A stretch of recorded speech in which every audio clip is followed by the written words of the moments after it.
아들 둘을 키우는 엄마입니다. 저는 다가구 주택에 거주 중인데요. 집안 곳곳 소음 방지 매트를 깔아놓고 생활을 하지만 아랫집의 항의가 늘 끊이지 않습니다. 처음엔 메모로 오고 가던 항의가 전화로 또 직접 방문으로 이제는 경찰 신고에까지 이르렀습니다. 예, 또 경찰 신고 시 층간소음이 아닌 제가 아이를 학대한다고 신고해서 정말 당황스럽게 했는데요.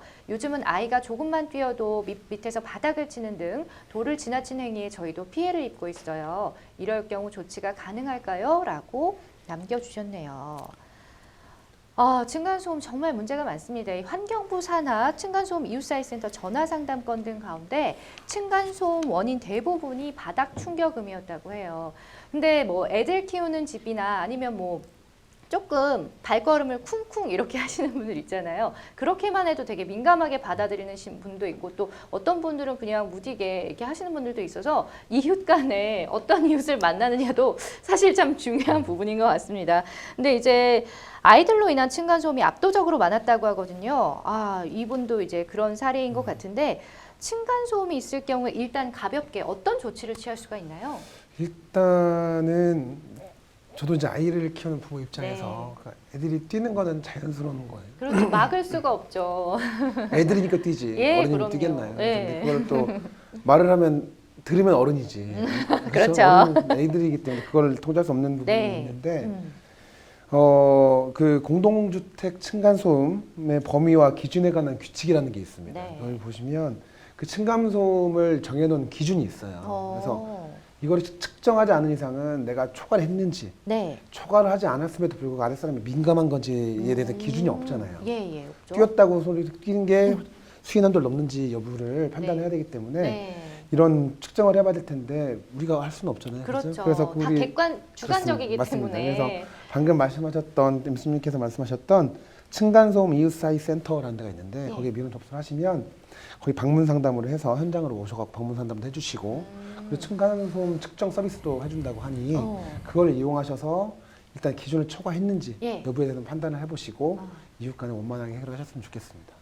많은 분들이 또 모르셨을 것 같아요. 여러 가지 층간소음 때문에 고민이신 분들은 많지만 실제로 층간소음 이웃사회 센터라는 곳이 있어라는 분들이 있으실 텐데 지금 당장 층간소음 때문에 고민이시라면 한번 들어가 보시기 바랍니다. 거기를 통해서 많은 문제를 해결할 수가 있겠네요. 객관적으로. 알겠습니다. 그런데 여기 또 사연을 보면요. 아랫집에서 직접 찾아왔다고 하거든요. 근데 사실은 요즘 층간소음 항의 때문에 피해자가 가해자 집을 직접 방문하는 것은 법적으로 금지인 것 아닌가요? 네, 물론 벨을 누르고 강제적으로 집 안에 들어가거나 할 경우에는 주거 침입죄가 성립할 수 있습니다.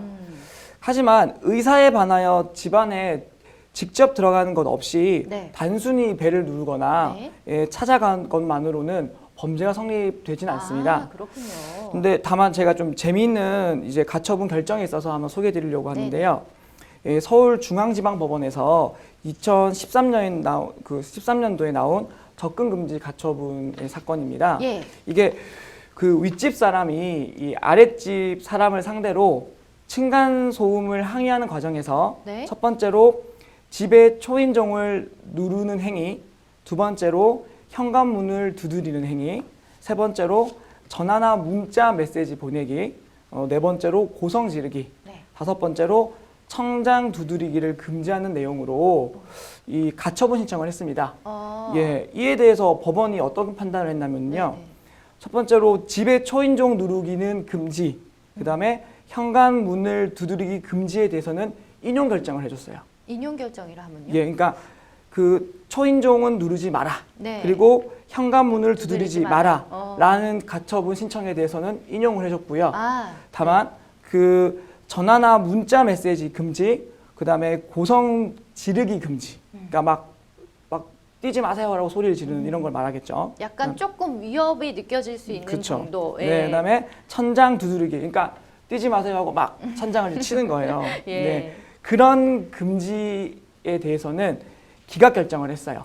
그러니까 반대로 말하면은 뭐 이 층간소음 하지 마세요라고 전화나 문자 메시지로 항의할 수도 있고 뭐 고성으로 좀 항의할 수도 있고 천장을 두르기 정도까지는 가능하다는 거예요. 근데 이 사건, 이 결정에 관련해서 신문 기사를 보니까 마치 그래서 초인종이나 현관문을 두드리는 행위 자체가 불법인 것처럼 막 보도가 됐더라고요. 저도 사실 그렇게 알고 있었거든요. 네, 예. 이거는 이 결정문 취지를 잘못 해석한 거예요. 그래서 이런 좀 뭐라 해야 되나 이런 얘기가 떠도는 것이 아마 이 가처분 결정을 계기로 한 거 아닌가 네. 생각이 들어서 근데 본 가처분 결정 사건에서는요. 네. 이 사건에서 집의 초인종을 누르거나 현관문을 두드리는 행위가 이 그 윗집의 아랫집이 윗집의 주거의 평온을 깨트리는 정도가 됐기 때문에 이 사안에서는 하지 말라는 의미였지 예. 일반적으로 그러한 행위가 불법이라는 의미는 아니었습니다. 아. 네, 이러한 점을 예, 참조하시기 바랍니다.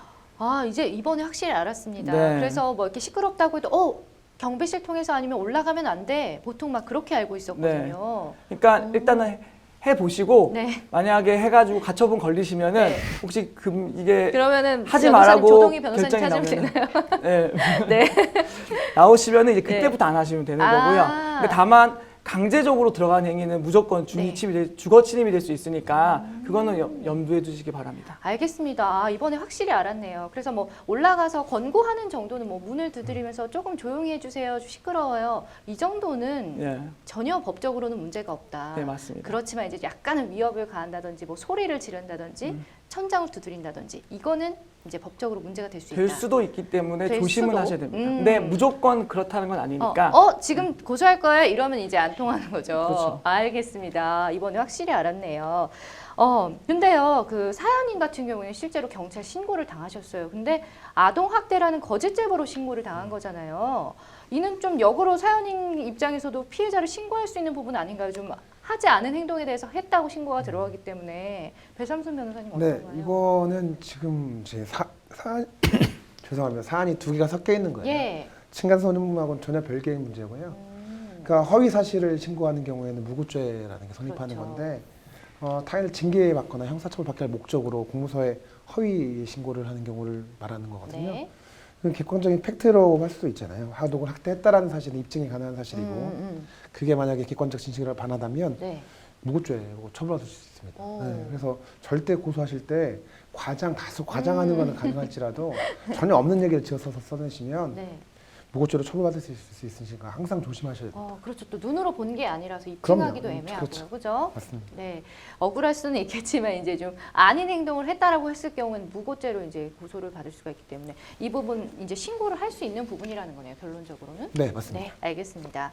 자, 오피스텔이나 단독주택 또 주상복합이라든지 다가구 주택 같은 경우는요, 법적으로 공동주택에 속하지가 않아요. 그렇기 때문에 층간소음 대상 관리 범위에 속하지가 또 않는 걸로 알고 있는데 이런 경우는 어떻게 하나요? 이런 경우가 참 애매하거든요, 사실 조동희 변호사님. 네, 우선 이 부분은 그 입법에 공백이 생긴 부분이라 예. 일단은 첫 번째로 생각해 볼 수 있는 거는요. 지자체에서 조례 등 자치법규를 통해서 분쟁 해결 기준을 마련하는 방법이 있습니다. 그 서울시에서 공동주거시설 층간소음 관리에 관한 조례를 2018년 1월 4일부터 시행을 하였더라고요. 네네. 그 공동주거시설이라는 일단 새로운 개념을 도입을 해가지고요. 네. 오피스텔, 단독주택, 주상복합, 다가구주택, 예, 그런 그 여러 가지 개념들을 그 공동주거시설이라는 개념에 묶어서 그 최소한의 기준을 마련했습니다. 예, 그래서 그래서요? 이렇게 조례를 통해 입법의 공백을 메우는 방법이 있고요.